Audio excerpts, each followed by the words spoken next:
All right. Well, first off, I want to thank you all for coming. Anyone, and myself included, with a cell phone, if you could please either turn it off or put it on silent. And that would be terrible if I'm the one that gets a phone call in the middle of everything.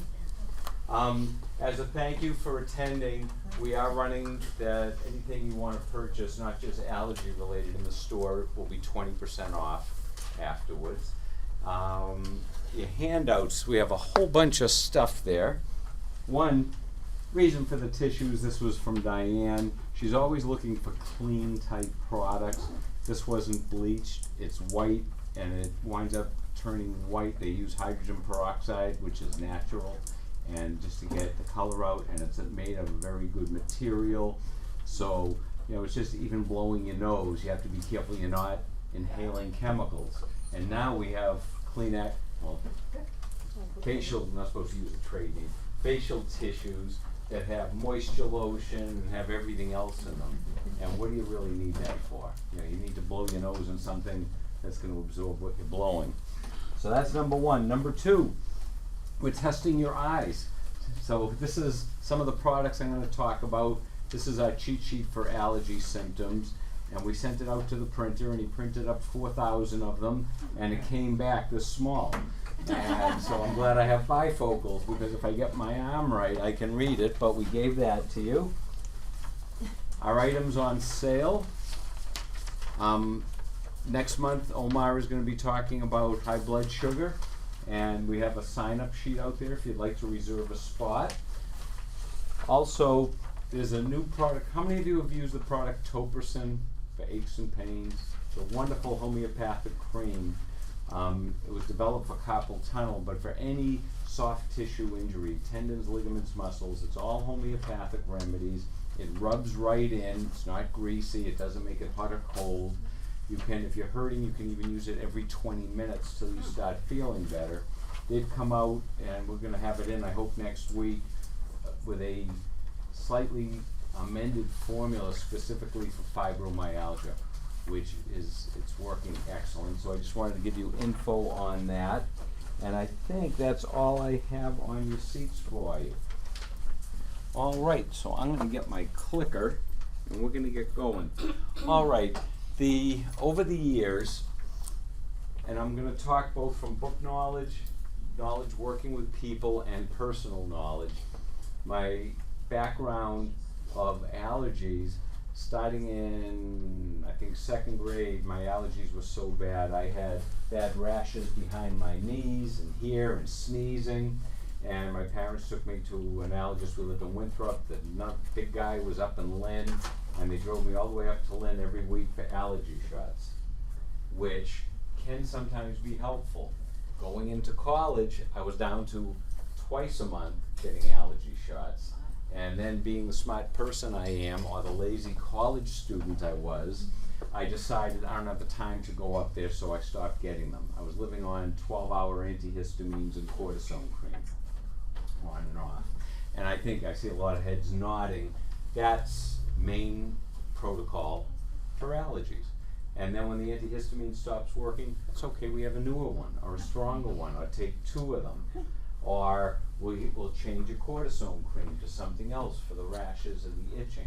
Then I bumped into my mentor, Dr. Hinz, and he said, it's good that you stopped the allergy shots. They can work, but after 15 years, if it isn't working, it's probably not going to.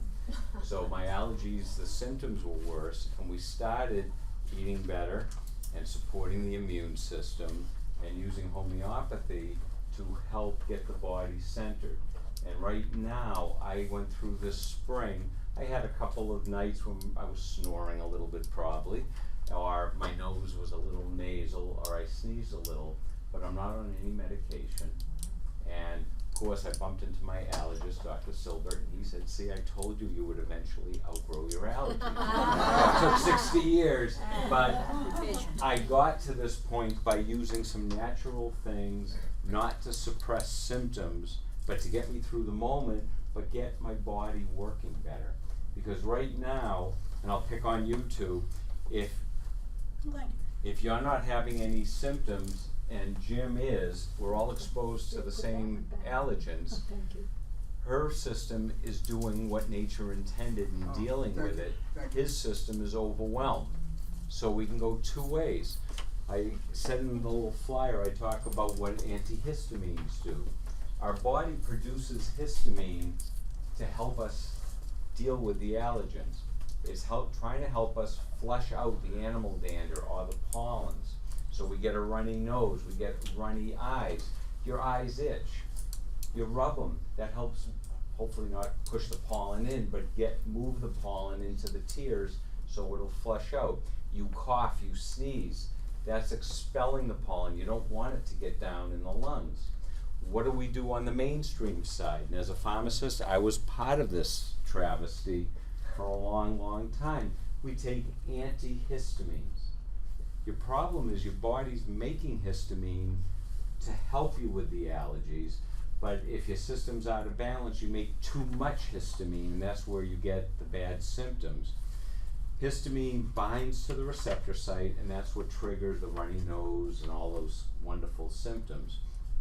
An antihistamine sneaks in there. It's like a key in a lock. Histamine's the key going in the lock. Antihistamine is a bad key. It goes in there. It doesn't stimulate the receptor site, but it doesn't let histamine in. So you feel better.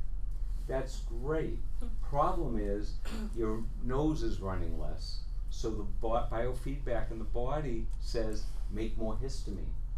So that's why when the antihistamine wears off, your symptoms come roaring back. And that's why you don't really get tolerant or used to the antihistamine. It's that you're making so much histamine that it's crowding the antihistamine out. So your histamine is stronger than the antihistamine.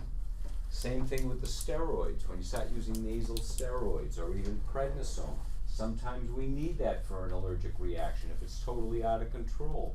But the problem with that is the reason prednisone makes your allergies or the reaction much better is it shuts off your immune system. So you're turning the switch off. The problem's still there, but you feel better while you're taking it. And so they're very good because sometimes you need it. If you get stung by a bee and you're allergic to bees, you want to get a heavy dose of Benadryl in you right away. If you are exposed to a plant and you're tearing your skin apart, an antihistamine or a little cortisone might be appropriate for a short period, but also fixing and helping your body react better. So that's sort of where we're going. Not they're terrible and don't ever use them, but they're not the answer, because if antihistamines and Nasacort and all of the steroids were the answer, none of us would have allergies. It would have fixed the problem, and we wouldn't be using them again. So that's that. We're going to be talking about allergies, allergy eyes, sneezing, poison ivy, bug bites, sunburn, bee stings, bug bites and stings, all the summertime type ailments. We're going to help you choose and understand why and when to use the different products. One of the areas I love for these type of problems is homeopathy. Homeopathy is used worldwide. And those of you that lived around here for a while, on Brighton, on Com Ave, right near Warren Street, there used to be the Hahnemann Hospital. It's right near Fidelis Way. That was, the Hahnemann Hospitals in the US was the only place where you could get medicine before pharmaceuticals, before the advent of penicillin and this whole wave we have now. They were homeopathic hospitals. Doctors were trained and licensed in homeopathy, and that's where you went when you were very sick, because it was the only place to get a medicine. With the advent of pharmaceuticals, the Hahnemann hospitals went out of business. It's now, I think, or it was a sports medicine hospital. I don't know what it is now. But the thought in the medical profession was, now we have real drugs, we don't have to use this junk that doesn't do anything, even though we use it for hundreds and hundreds of years. In Europe, that's what most doctors go to first, a homeopathic remedy. In France, you have pharmacies. There's a Red Cross or a Green Cross. There are homeopathic pharmacies almost on every single corner. It's like what the community pharmacy used to be here. Every corner there's one. You go in and you sit down with a licensed homeopath, and tell him what's wrong, and he gets you your medicine, your homeopathic medicine. The doctors in Europe are trained in homeopathy and pharmaceuticals. They usually use homeopathy first, and then if that isn't effective, they go on to the pharmaceuticals. In this country, we go the opposite way. We try 10 different drugs. If it doesn't work, then we try to help the body. World Health Organization describes homeopathy as the one system of traditional medicine that should be integrated worldwide with conventional medicine to provide adequate global health care. Homeopathic remedy like a blue tube, $8 and change. Cheaper than a copay, and no side effects, and there's never been a reported drug interaction with a homeopathic remedy. So it's really interesting. We're sort of backwards here in this country. Bigger and stronger and newer is always better than the good old-fashioned remedies. One thing that people ask, or I hear people say is, well, but homeopathy and herbal medicine, but we're talking homeopathy now, isn't regulated by the FDA. That's a myth. The FDA has been regulating and licensing the production of homeopathy since 1938. Before there were even pharmaceuticals, the FDA was in force regulating drugs which were homeopathics. There's the HPUS, the Homeopathic Pharmacopoeia of the United States. In that, it has all the rules and regulations, how to make it, what it's for, what the original materials, the quality they have to be, how they're handled, how to dilute them, how to make the pellets or the drops. We now do that with pharmaceuticals also. And the regulations for pharmaceuticals were modeled after the regulations for homeopathics, because they were there first. I was invited to go to Washington to the FDA. They had a hearing, and of course the newspapers, there weren't reporters there, nobody showed up, but they reported that the FDA is having an emergency hearing about the dangers of homeopathy and should they be restricted or pulled off the market. The director of the FDA, who was in charge of the hearing on the second day after all this was in the newspaper, said he's worried he might get fired because he's in charge of homeopathy, he's running the hearing, and he said he must be losing his mind because that's not what the hearing's about and why he's there. They were having the hearing, they wanted the layperson, people who are prescribing it, and the manufacturers. Homeopathy is exploding in this country and it's working, and they want to make sure there's enough educational materials with the products presented in an ethical way so you, the consumer, and the practitioners will be able to use it effectively and safely. So that was, with the FDA, you always figure they have an ulterior motive or you're going to get a zinger. But this was a real positive thing. They wanted input from everyone how to make homeopathy even better and more available. And of course the press, they're trying to pull it off the market. And so that I thought was really interesting. Okay, if you get stung by a bee, what happens? Hurts. Okay, it hurts, it's swollen, gets pink, stings, itchy. Better with ice, with cold. Okay, that's how you have to think about homeopathy. It's really different than pharmaceuticals. Pharmaceuticals, pain, Tylenol. Stub your toe, Tylenol. Headache, Tylenol. Any type of pain is Tylenol. Homeopathy, you choose the remedy by the picture of what the full substance does. So if you get stung by a bee, it gets pink, it's not defined, but you have the swollen area, it itches, it stings, it's better with cold. Apis mellifica, the homeopathic remedy, can be used for, of course, a bee sting. And we've had people who aren't highly allergic to bees, they get stung and they take it every 15 minutes, usually within a couple of doses, you can watch the redness go down and the itching goes away. It really calms it down. But what other things have that same feeling? How about a sore throat? That's better with cold. You know, if you think about it, you have a swollen throat. Sometimes when you have a sore throat, you're better with tea and honey. Sometimes you want ice water. Sometimes you want soft food. Sometimes you want something hard and scratchy to swallow. There's all different types of sore throat. But on the pharmaceutical side, you have a sore throat, that's the remedy. That's the medicine. So Apis can be used for anything that has that burning, stinging, better with cold. So we'll be talking about it. It can be for insect bites or bee stings. What about if somebody walks in the store and you can see they have a sunburn, they go over and get a can of Coke, because that's what most stores have, and they walk up to pay for it and they're busy doing this. They could use Apis for their sunburn. It's stinging, it's swollen, it's pink, better with cold. So it's more, that's what makes homeopathy fun but different. You have to think out of the box. It's a different way of thinking. So for allergies, you can use Apis. If you have swollen sinuses, your eyes are swollen, they're itchy, they're burning, they're stinging, and when you wash your face with cold water, and if you think about it, sometimes you get in a shower and you might like a nice warm shower, but sometimes you might take a cool shower and it makes your skin feel better, it makes you feel better. You have to be conscious of what you're doing without even thinking, because that's giving you so much information. There's a homeopathic remedy, histaminum. Histaminum isn't an anti-histamine. It's made from histamine. It's ultra diluted, so the same as the bee.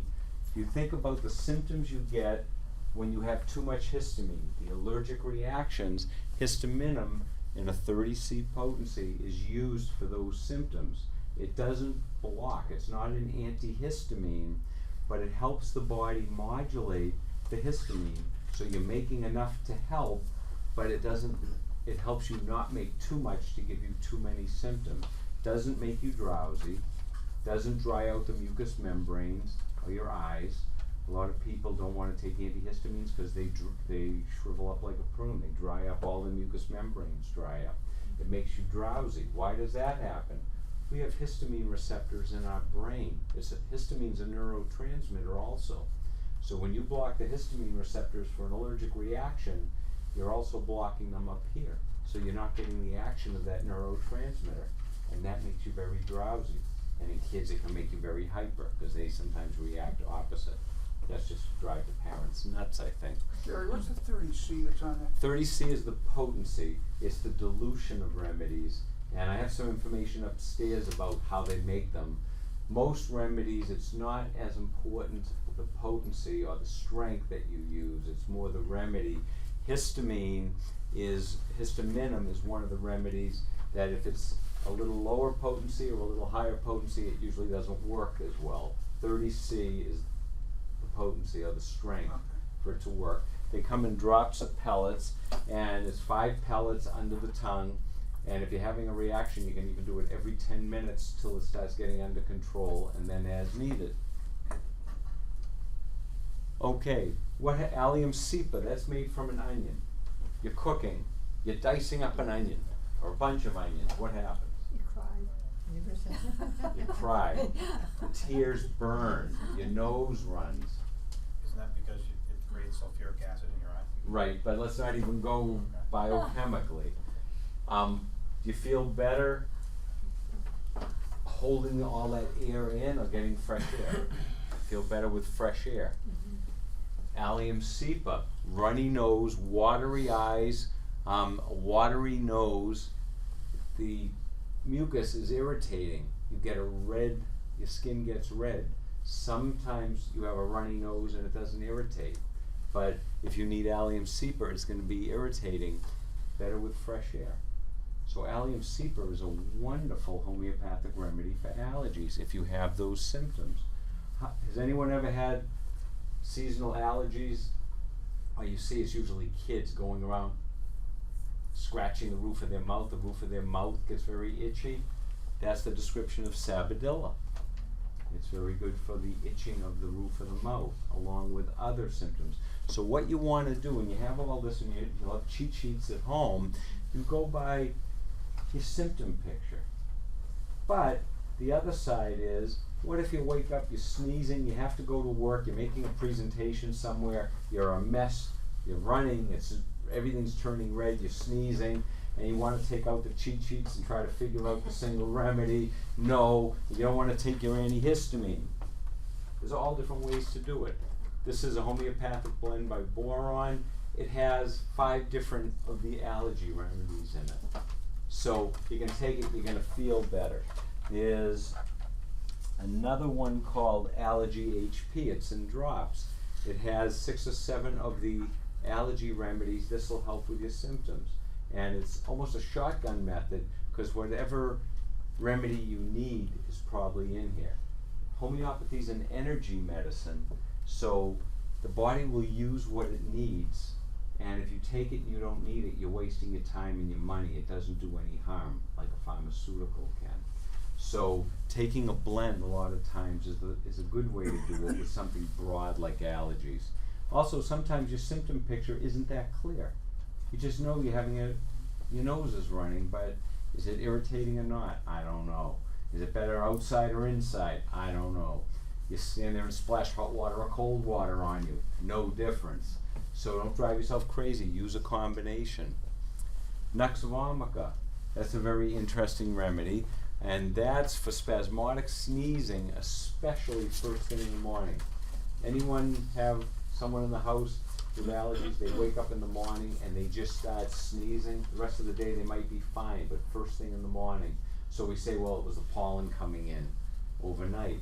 But the Nux allergy reaction is, especially in the morning, you wake up sneezing. I can never pronounce this one. The bottom one, your nose and eye discharge, but real swollen eyelids. Anyone know anyone that had that happen? They're having an allergic reaction and their eyes get real puffy and red. That remedy will be very helpful.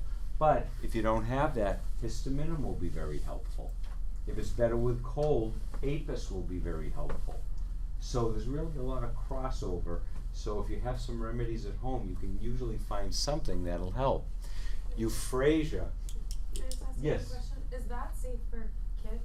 It's safe for pregnant women, newborns, through geriatrics. Okay. Yeah, because it's helping you.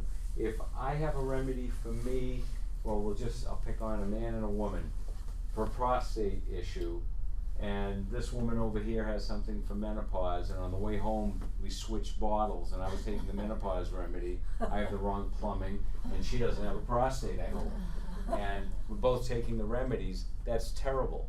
And the reason it's terrible is neither one of us is going to get any benefit out of the medicine, but it won't cause any problem. Homeopathy can't affect a lab test.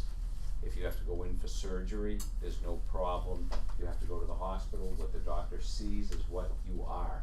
If you're feeling better, it's because your system is getting better and doing the right job, not that we're suppressing a symptom. How homeopathy is different from herbalism? Okay, how come homeopathy is different than herbs or herbal medicine? Herbal medicine has substance to it. There are pharmacologically active substances, depending upon how strong it is, let's say milligrams of them. Homeopathy has been diluted down to when you get to a 30C, there isn't even a molecule of the original substance. It's all energy. It's an energetic type medicine. But it's derived from the earth? It's derived from either plants, minerals, animals, insects. And so, upstairs we have some little guides, and very, very helpful to help understand homeopathy. Also, boron, if anyone has a smartphone, if you go to boronusa.com or go to the App Store, Boron has a medicine finder, and you can put in your symptoms, and if that symptom picture and your description the computer feels is an acute condition, it'll give you some suggestions and narrow down the remedies. So, and that's a free program. It's not a program, a free app. I have to get with the 21st century. Euphrasia is excellent for the burning discharge from the eyes, the real itchy burning eyes. You can take it in pellets under the tongue. There's also allergy eye drops. It's a homeopathic blend of eye drops, and it has Apis, Euphrasia, and Sapodilla in it. So very, very good for the allergy eyes. Most people with the itching, burning, watering, red allergy eyes, when you put this in, usually in under a minute, it's calming down.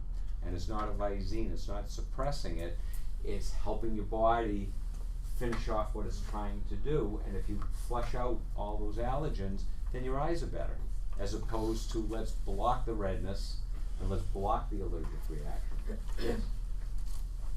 Would you be able to put that in ahead of time if you know you're going If to be you, in a situation yes, that? if you're going into, if you have an animal allergy and you know you're going into the animal, or if you're gonna be out working in the yard and you always have a problem, you can sort of give yourself a head start beforehand. The other nice thing, I can't tell you to do it, but over in Europe, the eye doctors even say with your soft contact lenses in your eye, you can put this in. So it can be used with the lenses, but in the US, they're not allowed to label that. But if you fly over the pond, you can do it. If you stay on this side, you're not supposed to. Urticurans, and I have some pictures to show you, will gross everyone out a little bit, but the urticurans is from the stinging nettle. It's a rash or the runny nose that's improved with heat, with warmth. Usually it's the cold, and it's the allium or the apis. It's aggravated by contact with water. A lot of times if you have a rash, you get in the shower and it aggravates it.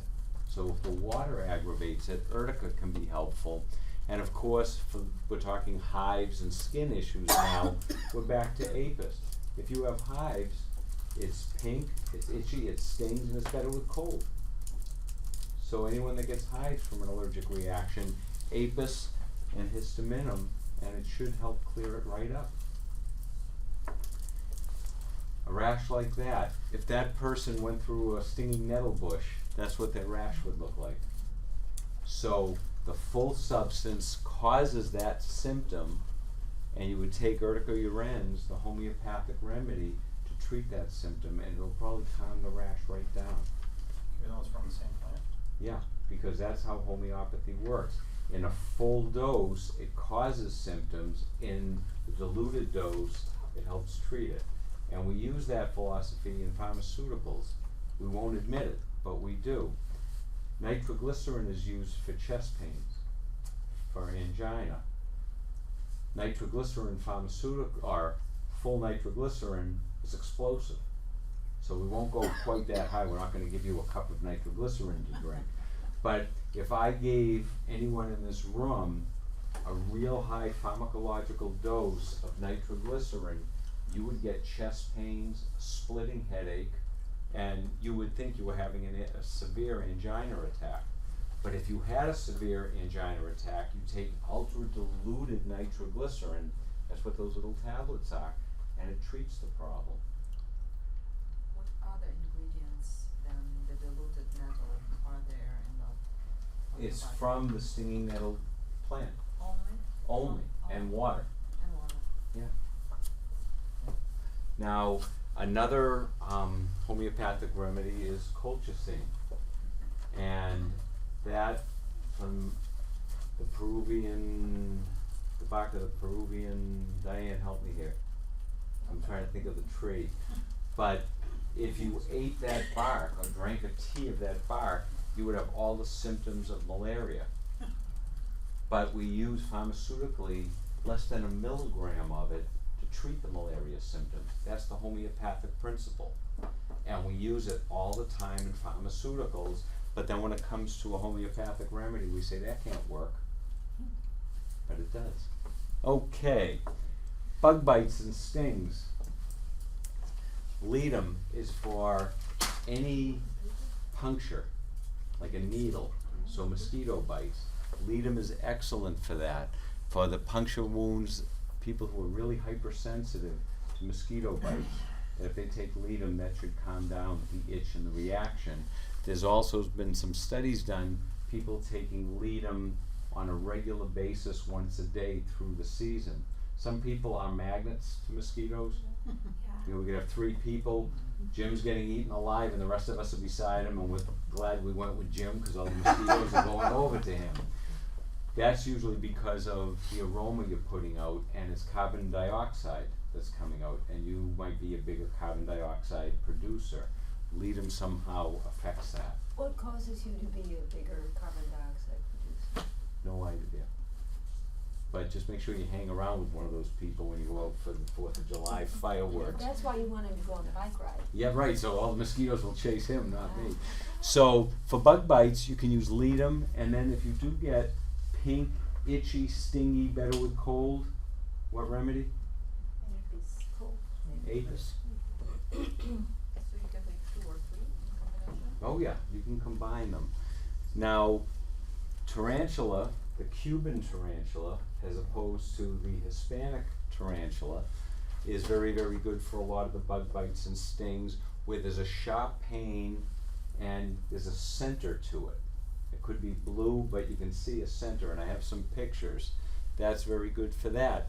Cantharis is very good if you get blisters, and I have some pictures of that too. If you burn yourself and you get a blister, or your shoes don't fit right and you get a blister, if you take Cantharis in a low potency, a 6 to 12C, that helps the body reabsorb the liquid. And so you'll find the blister starts going down just by taking the remedy alone. See how, I don't know if you can see it from in the back, but see how it's sort of pink and it's round. You might think apis, but the center you can see there's something going on in the middle. That would be a tarantula remedy you would use. The spider bite? There's another one, spider bites, definitely. Yeah. If it looks like that, you definitely have that center. And for some reason it seems people are getting more and more spider bites. I don't know what's going on with the spiders. Either we're aggravating them or they're reproducing a lot more. The one on the left, what remedy do you think is for, or either of those? Cantharis with the blisters. And so then, if you think about it, poison ivy a lot of times has blisters. Not really blisters, but fluid-filled bubbles. You can use Cantharis along with other remedies. Sumac. Yeah, any of the poisonous plants. Okay, another issue, motion sickness. And that homeopathy is wonderful for. Most people will take Dramamine or Bonamine or use the scopolamine patch, and they wind up sleeping through whatever the trip was. They go on the cruise and they fall asleep all the time. Or they're going out whale watching and they're the ones sitting on the bench, you know, and rocking back and forth, and they miss all the whales. So first thing I like to go for is old-fashioned remedy, ginger. Whether it be making some ginger tea from a piece of ginger, there's the gin-gins. They come individually wrapped, they come in a box that you can stick in your pocket. Very, very good. Ginger also comes in capsule form. The Coast Guard on their search and rescue ships use ginger with all their crew. Very, very good before you get out on the water or get motion sick, but if you get sick, it's very helpful in calming things down. Very good for you. What you want to do is get a good ginger product. You don't want something that's all fructose or corn syrup with a little bit of ginger. You want it to be gingery. It has a nice zing to it. Cocculus, there's a couple of remedies. Cocculus indicus is for motion sickness where you're very lightheaded, you're fainting, you're better off with heat. And you'll have these on your on your slides. Some of them are better with fresh air, some of them are better with turn the heat up, some are better with cold air. Put the air conditioner on. Tobacco, if anyone ever smoked, I won't ask if we have any smokers or had any smokers. First time you inhaled tobacco, you probably got very, very nauseous. You wanted the window open, you were coughing, you felt really lousy. Tobacco's very good for nausea, paleness, you salivate a lot, and you're improved with fresh air. You open the window. So motion sickness for that. Petroleum, much better if you close your eyes and buy food. You think about it, you're motion sick and you're nauseous. Sometimes you want to eat, sometimes you don't. If you want to eat, think petroleum. Ipecac. Anyone remember syrup of Ipecac? No. Okay, syrup of Ipecac was always in the first aid kit. You drank an ounce or two of it and it made you vomit from your knees all the way up. It cleaned things out. That's the pharmaceutical effect. Ultra diluted homeopathically, it calms down nausea. But the interesting thing about Ipecac, you're nauseous, you're vomiting, but the vomiting doesn't make the nausea any better. You vomit and you're still lousy. Whereas Nux vomica usually once you throw up, you feel much better because the body's trying to get rid of something. Another interesting thing about Ipecac is, anyone ever been nauseous and it seems like you're salivating a lot, you keep swallowing saliva, that's when you would use homeopathic Ipecac. If you're nauseous and you're salivating a lot. Just off topic, Ipecac is also good for a cough. Anyone, especially kids, have a bad cough where you cough so much you vomit. Coughing till you vomit, that's Ipecac. Was it the Ipecac? Oh, I don't think you can buy that anymore. No, they took it off the market. Took it off the market, Yeah. yeah. Motion sickness, Nux vomica again. Borax is interesting. That's a good seasick remedy or airplane remedy. It's the vertical up and down. You ever been in a plane and you hit an air pocket and your stomach goes up to the ceiling? Or you're bouncing around but not side to side, up and down. Borax is very, very helpful for that type of nausea, or that trigger of nausea. Gary, what about green apples? I get green apples on a cruise. Yeah, yeah, there's something in that something in can that. be helpful. Okay. Yeah, the green apples in a cruise. You have a kid, or someone's always getting motion sickness, and you don't know. You're gonna start with a 8-year-old that's thinking of throwing up, asking them, do you feel better when I open the window, or do you feel better with the air conditioning? There's a motion sickness blend. It has all those in it to make it easier. Then, once you see that it works, you're probably gonna stay up at night doing research on the internet. Which remedy in here did that? And you can narrow it down. Homeopathy is a lot of fun. You lose a lot of sleep because as you start reading, you just read more and more and more. Okay, burns, and at the end I'm going to go through a bunch of products. Usually we talk information and we don't talk products. Allergies and summer things, I think knowing the products and what to grab when you have a problem is important. So I'll go through the more popular remedies at the end. What a surprise that Apis is there for burns, sunburn, or you touch a hot iron. Belladonna is the burn. Belladonna is an angry remedy. It's beet red. It really hurts. It's throbbing. That's belladonna. Whereas Apis is more, it hurts. It's pink. It's bothering me. But you're not really crying from it. Oh, that's slow. That'd be Apis or belladonna? Belladonna. Okay. What about the people who go to the beach and then they're so proud of themselves? They had a tank top on and they get home and they go to peel it off and it's so sore. Well, look at the good color I got. Besides, they need a whack in the back of the head. That would be a belladonna type sunburn. Cantharis if you have blisters. And of course, anyone ever use calendula? Calendula from the marigold plant. Unbelievable. It's antibacterial. It helps promote healing. It comes in an ointment, a gel, a liquid, a cream. It's very, very healing. And it can really help the skin heal faster. Okay. I don't know what he touched or she touched, but with those real big blisters, that's a cantharis burn. And believe it or not, you really can get those to shrink with cantharis. You don't want, if you ever have a blister, you don't want to pop it because it's sterile inside. You don't want, the problem with blisters, you can get an infection.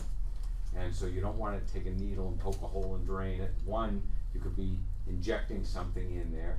Number two, then you have a hole in it. Your skin protects you from that raw open skin. And so you don't want to have that opening because bacteria can get in. Our hands are filthy. Heat stroke. Generally, if you get heat stroke, you should see a doctor or go to the emergency room. But there are some remedies that can be helpful if it's just you're feeling it's starting to come on. Aconite is a high fever, you're not thirsty, you're anxious and very agitated. Belladonna again, and very, very intense, pulsing headache. Anyone ever been in the sun too much and you get that splitting headache? That's a belladonna headache. You're probably also dehydrated, so you want to get some fluid in. Hypersensitive to light, noise, motion. Glenoinum, that's nitroglycerin. So that pounding, throbbing headache. We're back to Apis, you improve with fresh air. And headache, no thirst, and better with cold applications. And gelsemium, you're drowsy, you just have no energy. Okay, now we'll get into, that was just a little background to see how the remedies work. Our number one seller for seasonal allergies is the New England Allergy Mix. Anyone using this? Okay, we have a couple of people.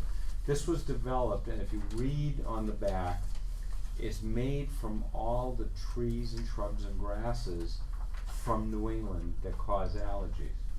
So it's not like getting an allergy shot, but basically you're helping your body respond more appropriately to the allergens. It's 2 sprays in the mouth, 3 times a day, safe for little kids, pregnant women, right through seniors. If you're on antihistamines, you can stay on them because you don't want to kick out that artificial support till you're feeling better. The wonderful thing about using homeopathy for allergies is that it's getting your body to respond more appropriately. So each allergy season, you're going to find you use it less.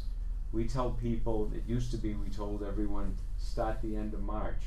This year, there was snow on the ground till the end of April. But you want to start using it before the pollen comes out to get your system ready so you don't go over the cliff and get overwhelmed. But once you go over the cliff, it can still help bring you back up.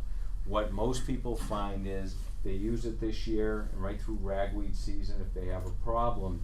Next year when they start, the spring allergies aren't as bad and they might only need to use it twice a day. And then you get to a point where you use it once a day, or you might just use it when you need it. And so it's not something forever. It really can help your body respond more appropriately. What do we have? A lot of people, there's the pollen side in each area of the country. There's also mold. And now, especially with all the problems we had with our roofs this winter, and all the snow we had, the mold usually we think of as a fall time problem with the leaves, but mold was off the charts before the pollens were off the charts. So there's the Atlantic Allergy Mold Mix. This is made from the molds from New England. So this is very helpful for the mold problem. They can be used together or separate. How would the mold problem manifest for someone? Same as any allergy. Could be sinus, it could be sneezing, itchy eyes, skin problems. Nasal spray, you can use something like Nasacort. The steroid, shut off the immune system, your nose opens up. Wears off, your nose slams shut. And the problem with the steroids, you have to use them every single day. And sort of helps with the reaction down the road. There's a homeopathic nasal spray, it's in a normal saline. So it moisturizes, a spray in each side, but it also has histaminum in it, and it has a bunch of remedies that are very good at helping the body with the swollen tissue and also thin the mucus. Because we have a lot of people that have sinus headaches or keep getting sinus infections. That's from the mucus getting stuck in the deep sinuses, and that's very, very nutritious so the bacteria can grow. So what you need to do, if you can keep the mucus thin and not force the tissue open, like with Sudafed, if you force it open, when it wears off, it slams closed. And that's why people get hooked on Sudafed, because you have to use more and more of it to keep forcing it open. But if you can keep that tissue less swollen and the mucus thinner, it's going to all run out. And if it isn't trapped in there, you can't get an infection or a sinus headache. Yes? I know what my seasonal allergies do to me. I'm very familiar with them and I can recognize them at a glance, but we traveled a few months ago and it wasn't time for my seasonal allergies, but we traveled south. And So it was as time. we came back, it was allergy symptoms. I thought I was going crazy. They were Yeah. totally different. Is there a homeopathic remedy that you take in as you travel? Yes, you can use something like the Allergy HP. It's not made of the specific pollens, it's the remedies we spoke about for the different symptoms to to help cool your body down. And then there'll be something else, when I talk about the DHIST, that's a nutritional and herbal, and I'll get into that in a minute. Any problem using, I get questions a lot, is this gonna be like Afrin? Or there used to be Dristan and Neosynephrine, where the more you use it, the more you have to use it, and when you don't use it, you can't even breathe at all. No, because this isn't blocking receptor sites or stimulating.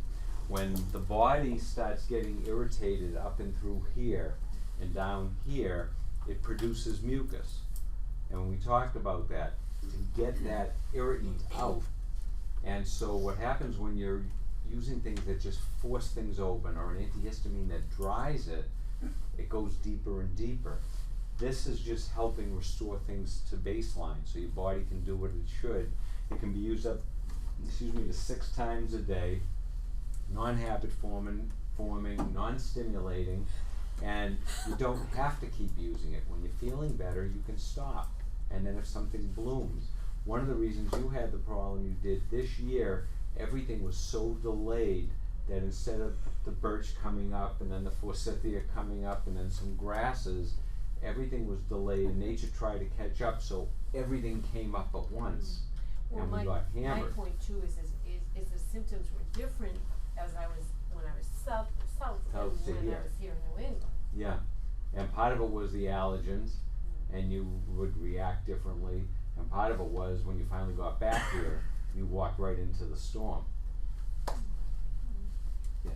I have a 7-year-old cousin who developed an allergy to his beloved cat Lila, Yeah? and he's heartbroken. Okay, there's I didn't bring it down, but upstairs, there's a product called, a homeopathic blend called Animal Antigen. So that's very good if you're always in contact with the animal. Or we have a lot of visiting nurses that are going in and out of people's homes, and they have allergies to cats or dogs or hamsters or rabbits, and so they use that prophylactically. So that can, just like the Allergy New England mix, it can help the body deal with it better. So you can use it just like my husband, if we go to someone's house and they have a cat, Yeah? within 2 hours it just hits him all at once and he's ended up in the hospital So what I with would, asthma. well, it would probably be a good idea if you're visiting these people semi-regularly to have them take a dose of the animal antigen every day for a while, but definitely bring it with them. Dose before you leave your house, Yeah. and then with him, if he's having a problem, he can take another dose. But I would bring some either histaminum, or you can bring the nasal spray, because that has the histaminum in it.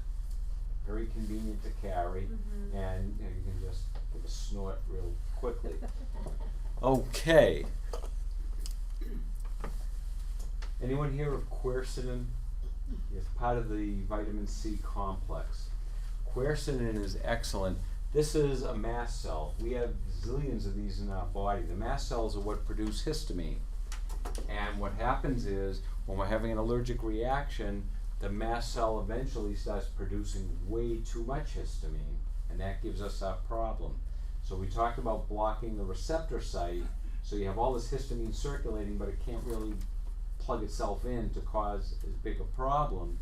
What if there was something that could help stabilize the cell surface of the mast cell so it releases the proper amount of histamine and doesn't go into overdrive? So you're not blocking receptor sites. What you're doing is you're helping restore the normal release from the mast cells. Quercetin is very, very good at that. Doesn't make you drowsy, doesn't speed you up. Stinging nettle. That's very, very good at helping with an inflammatory response, allergy response, and histamine response. Stinging nettle, now remember, stinging nettle, if you walk through it, you're going to get that nettle type rash. But taken as a product, it can help with the allergic reactions. Third thing is bromelain. It helps with the absorption of quercetin, and it helps break down a lot of these allergenic complexes in the blood that are causing the problem. The reason I spoke about those those 3 remedies, that's available in DHIST by Orthomolecular. The dose they tell you to take is 2 capsules 3 times a day if you're symptomatic. That's to get a good loading dose in to stabilize the mast cells. It also has N-acetylcysteine in it, which is very good at thinning mucus. So once you get under control, you can take this once a day to help stabilize the mast cells, or you can take it on and off as you need it.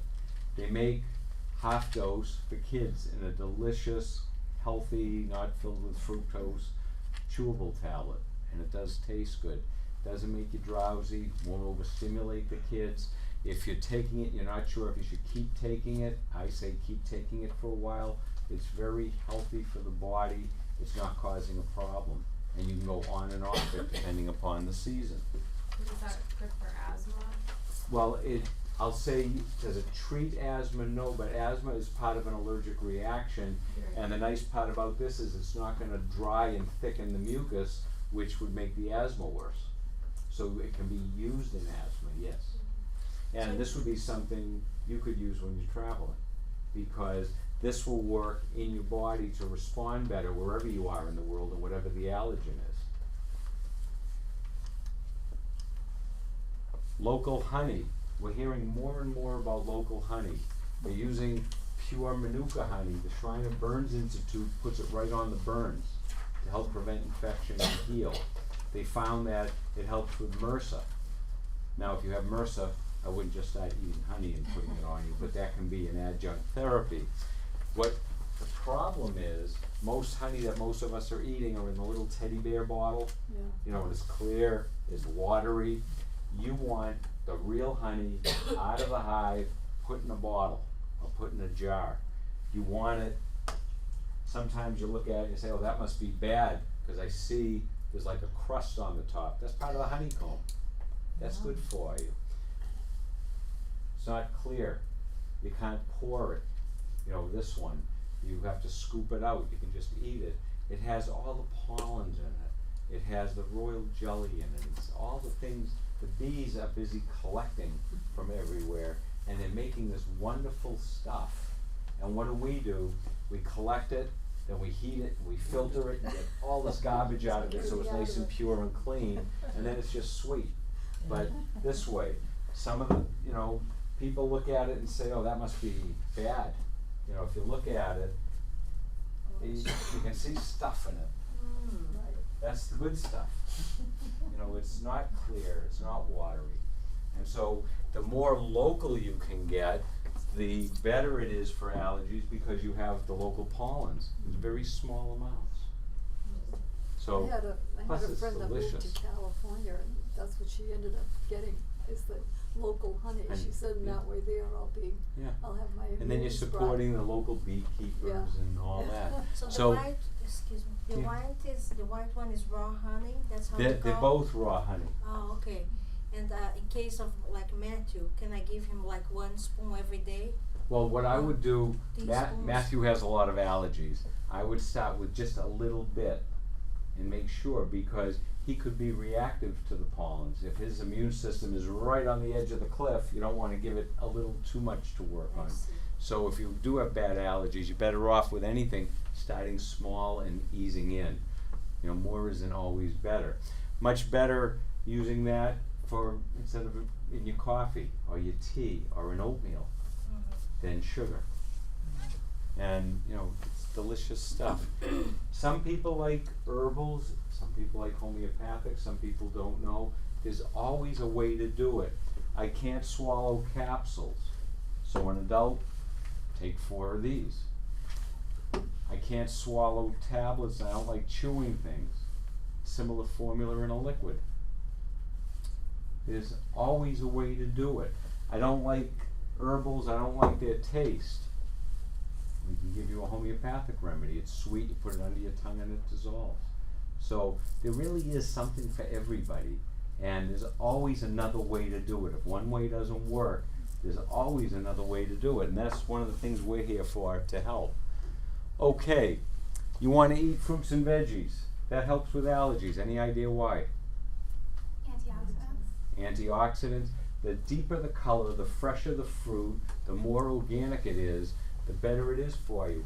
nature, and I always say this, and those of you that have been here, I'm sorry if I keep saying it, nobody goes to the supermarket, sees a head of iceberg lettuce and starts salivating, they can hardly wait to go home and take a bite out of it. There's nothing in there except water and fiber.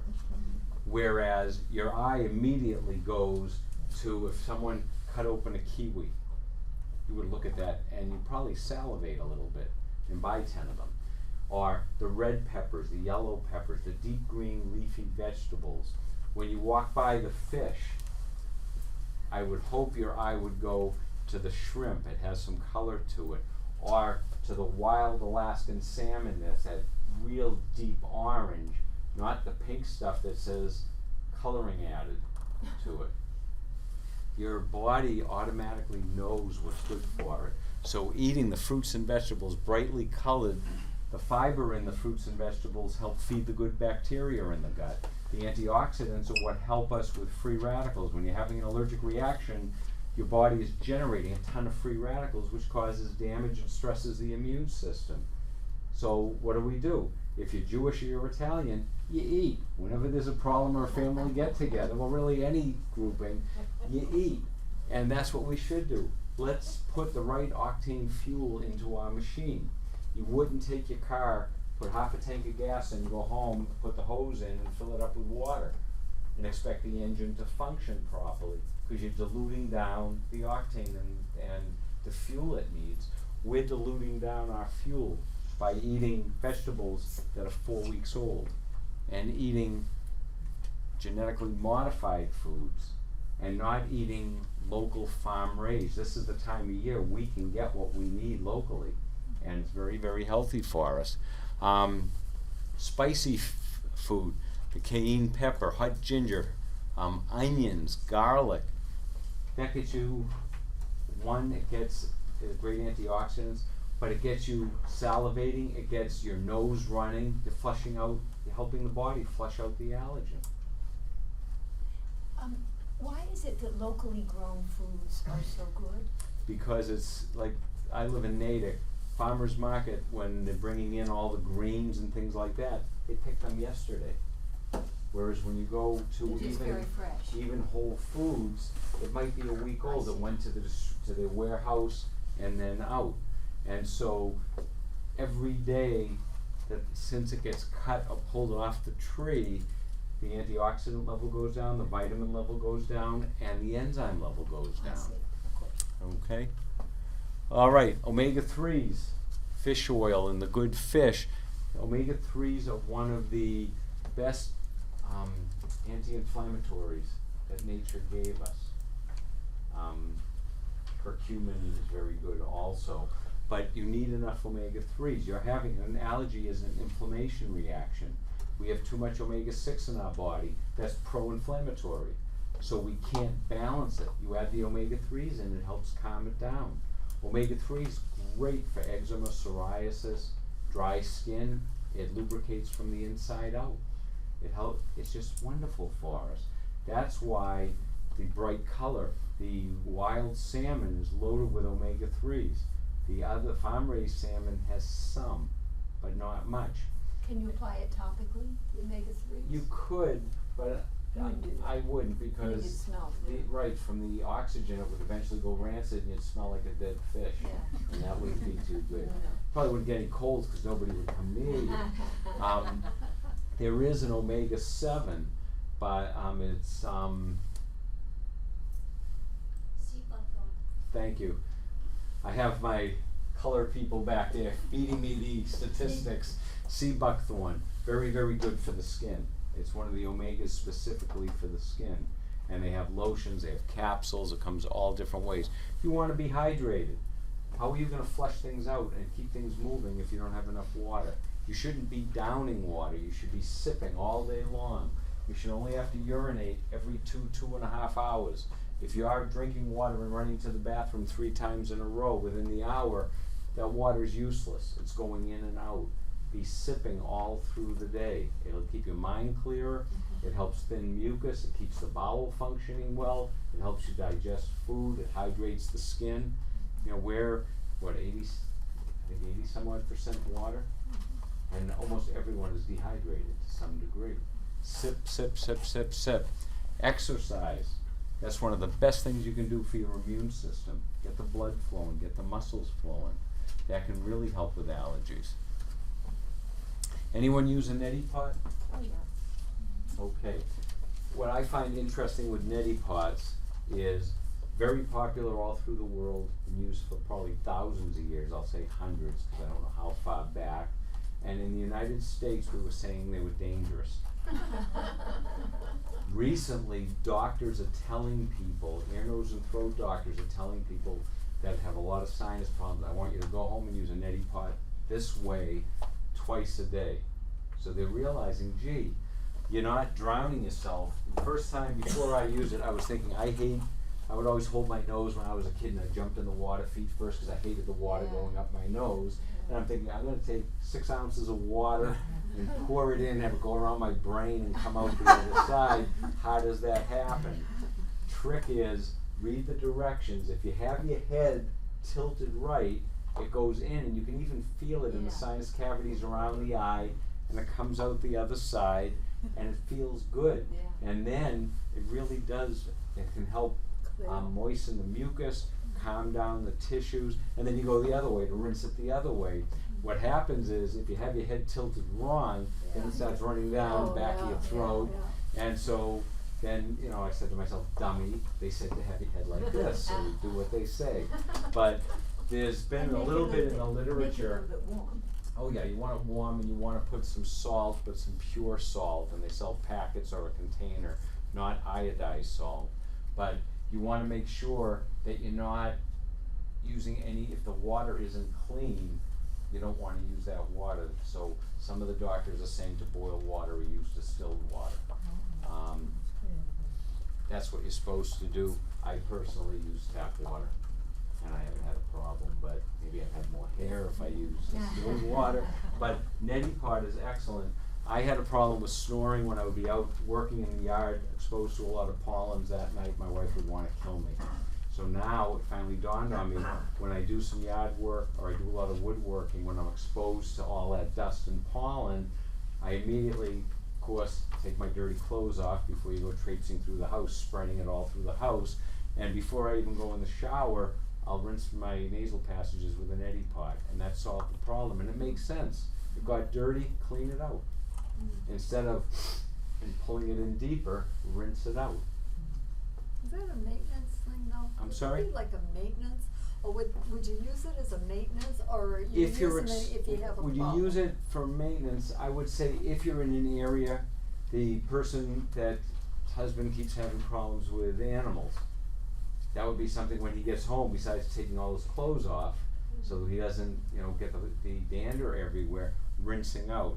If you're working in an environment where you're there, I personally don't think, if you're not having a problem, I don't think it's necessary to do it all the time, because you are rinsing out some of the good bacteria, and you are rinsing out a little of the mucus, and mucus is healthy. Okay, huge problem now is ticks. Oh. I'm 60, I used to hike all through the White Mountains. You know, with Boy Scouts, you had to wear the stupid knee socks, which we thought was stupid, but that was smart. It helped protect you from ticks. If you wore pants, you put like the rubber bands on the bottom, and you thought you looked like an idiot. Now we're told that's a good thing to do. But we used to hike. I used to go down the Cape, and we would hang out at the National Seashore in the dunes, in the dune grass. And we didn't, but some people did that so you could bring a cooler of beer and the rangers wouldn't see you. You know, we were just there to watch everyone drinking beer. But deer were there and ticks were around, and you'd pull a tick out and nobody ever had a problem. But now you work in your backyard or you sit outside and you can get a deer tick bite right in Lyme. It's exploding. So what do? You can use DEET, which is pretty effective, very toxic to the body. Should you never use DEET? No. If you're going into an area that has malaria and you have to go there, I would personally use DEET, because I think putting DEET on once in a while and not getting malaria, benefit risk is there. But around here, you don't want to be spraying your kids with DEET and telling them to go outside and play. So there's some wonderful ticanol, an insect repellent, it's all natural. If you're going into a real heavily infested area, I would say don't go into that area. But for going out in the yard and going out to a park, not harmful, very effective. They even have it in towelettes, so you can keep them in, you know, your bag or your pocket of the car. And so we have a whole bunch of different ways that this can be applied. What about, you send Fido outside, he's roaming around, and he comes in, and what does he do? He jumps up and you give him a big hug. You could get a tick bite, because a tick was on him. We have, they make dog and cat tick guard. Very, very helpful. What happens if you find a tick? The problem we have is you get bit by a tick, it probably will get a little irritated. You don't always get the bullseye they talk about, and then you might not get sick for a while. So how many people now do we know that, well, according to the test, which isn't that accurate, they say you don't have current Lyme, you have an old exposure. And it doesn't just have to be one organism. Now they're finding there's multiple organisms that can cause problems from a tick bite. And the regular test that they do has, I think, just as many false negatives as it does real positives. So there's a big problem there.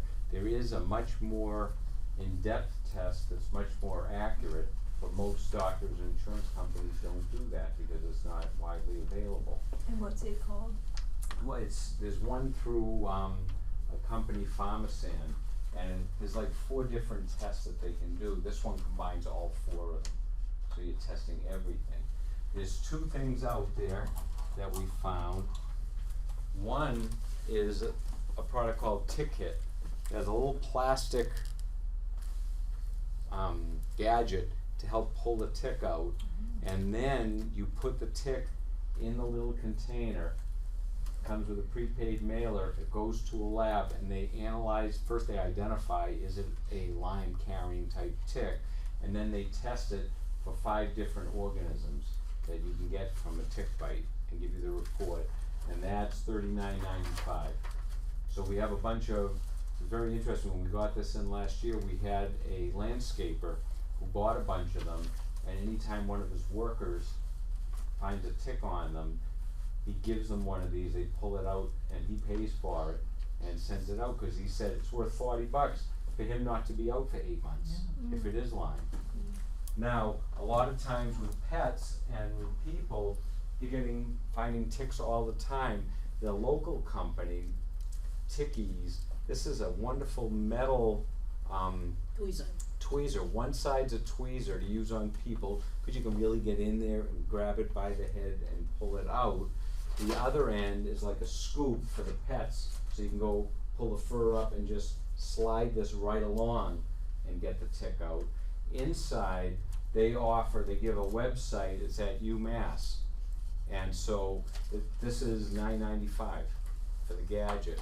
And then if it's the right type or the wrong type of tick and you want to have it tested, you put it in a container and you send it to UMass, and they have the website here, and I think it's $35 or $40, and they'll test it for the same organisms and send you a report. So then, if the tick does carry those bad bacteria, you know it right away, and you can go to the doctor with the report and start your therapy. And if you start the therapy right away, it's not an issue. It's when it's spreading through the body and really wearing you down that there's a problem. So a lot of interesting products out there. Gary, Yes. neither of those products seem to take into account the potential of leaving the head of the tick in the skin. Is that something to be concerned about, or is that a When in Boy Scouts we learned we used to put Vaseline on it, and then you would light a match and put the hot match head near it to aggravate the tick for it to come out. One, if you do it properly, every time you come in from outside, you check your body. It doesn't really have enough time to really burrow his head in. If it's a tick, his body is huge and full of blood, he's been there a long time, and probably the head's gonna be there. But that's something you can go to the doctor and, you know, have them clean it out for you. But they're finding it used to be the head had to come out or you're dead in the water. Now they seem to be drifting away from that. Okay? Gary, all ticks don't carry Lyme, is that Correct. And all deer ticks don't have Lyme. Okay. So that's why, one, there's a whole bunch of different ticks. The deer tick carries Lyme. Alright. So if you get the tick out, and they both have little magnifying glasses so you can blow it up and see it, and then you identify it that it isn't a deer tick, you're done. But if it is a deer tick, I think I would want to send it out, even though not all of them have it, because I'd want to know right away. Can you get Lyme from things other than ticks? I don't believe that in this area it's a tick-borne disease. Yes. Seems like a lot of the people who have the chronic Lyme never even knew they had Yeah. a tick bite. Yeah. So, Well, we had, believe it or not, we had someone here in the store that she has a bunch of little, you know, raised moles, and she didn't think anything of it. You know, she showered and she said, "Oh, one of my moles is a little bit raised," and then, 2 days later, she going, "Well, that's funny. That doesn't quite feel right." And of course, it was at a spot where she couldn't see it, so she had someone look, and it was a deer tick. wow. But it was a couple days later. So it's really crazy. You go out and work in your yard. You should wear, in the summer, you should wear long pants. And then when you go in the bathroom, you really should either inspect yourself really closely or have someone in the family, sounds a little weird, but have a family inspection. Do they tend to get the face? They can be anywhere. They can be anywhere. But if you do it when you first come in, or that day, if they're there, they haven't burrowed in yet. So, but usually don't, does it cause pain usually? Or No. Eventually, if it's there for a little while, it'll cause an irritation because it's poking a hole through your skin. Right. But they're very, very tiny, so even if they're walking on you, they're so little, you're probably not even going to feel them. Wow. So it's more Really looking for scary. them. Yeah, You can sort of see them though, yeah, if you look. if you look in the right places. But you can have a little deer tick too, they can be really tiny. Okay, anyone ever get poison ivy?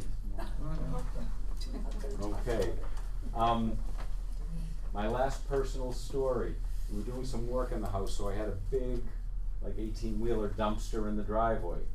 And I had a couple shrubs that I wanted to cut out, so I started cutting the shrubs out, and there was some poison ivy growing in it.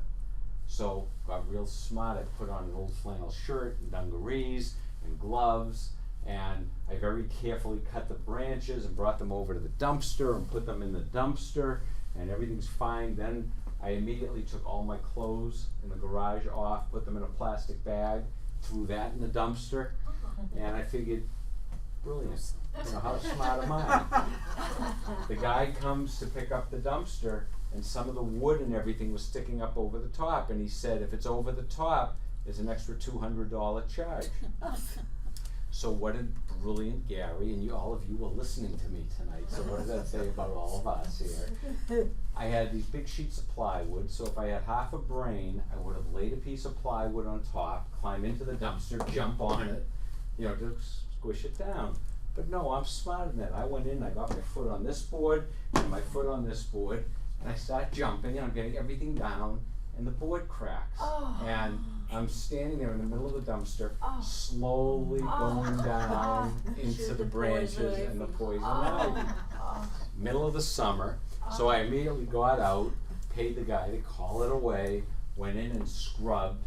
I had poison ivy, thank God, just up to here, but on both legs to a point where I had to wrap gauze on because it was oozing so much, it was staining my pants, and it was in the middle of the summer and it was hot, so I had to wear pants to work, and it was miserable. Thank God for the remedy. So the reason I say that story, if you're around poison ivy, you should have a bar of an poison ivy type soap at home, because the important part of poison ivy is get the oil off.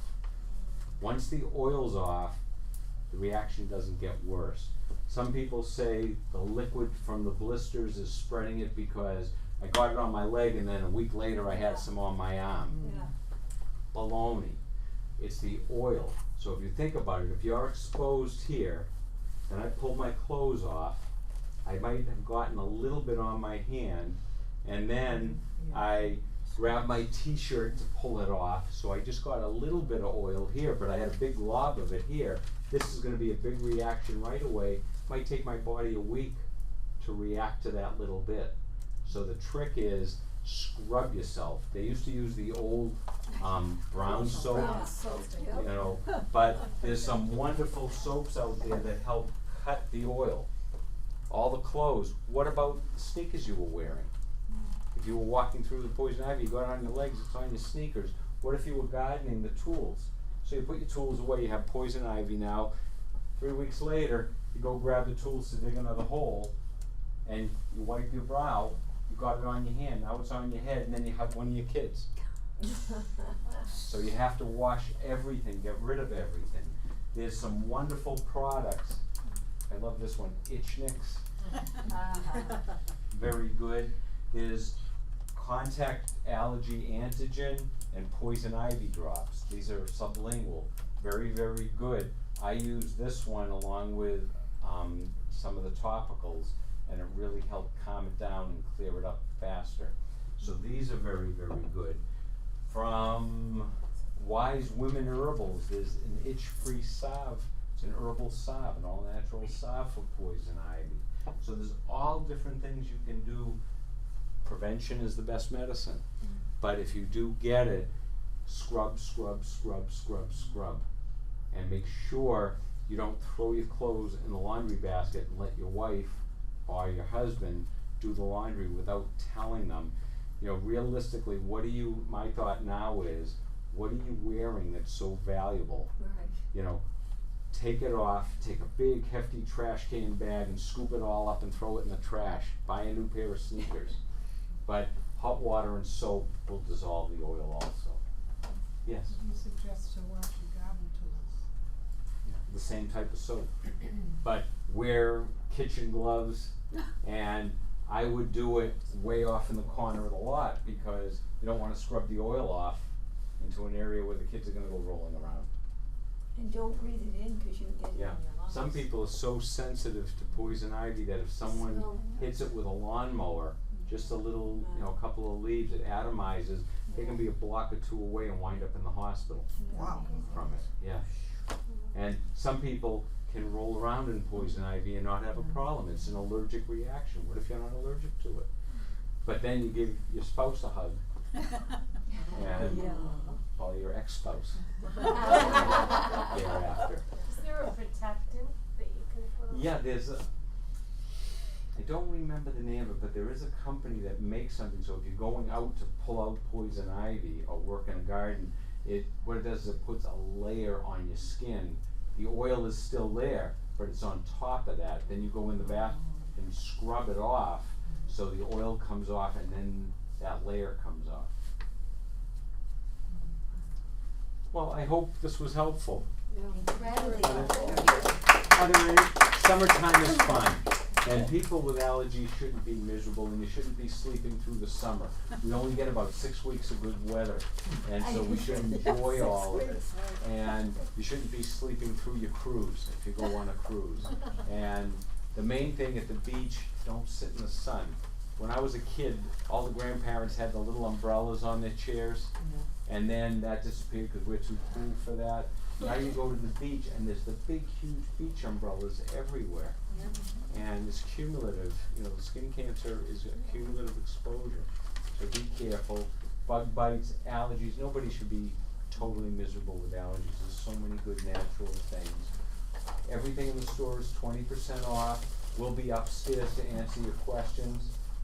And thank you very much. Thank you, Gary. The homeopathic principle is a story about optimal stress. Yeah.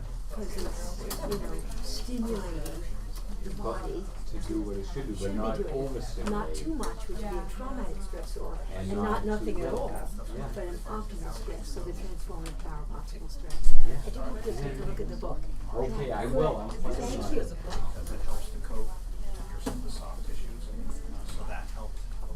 reaction.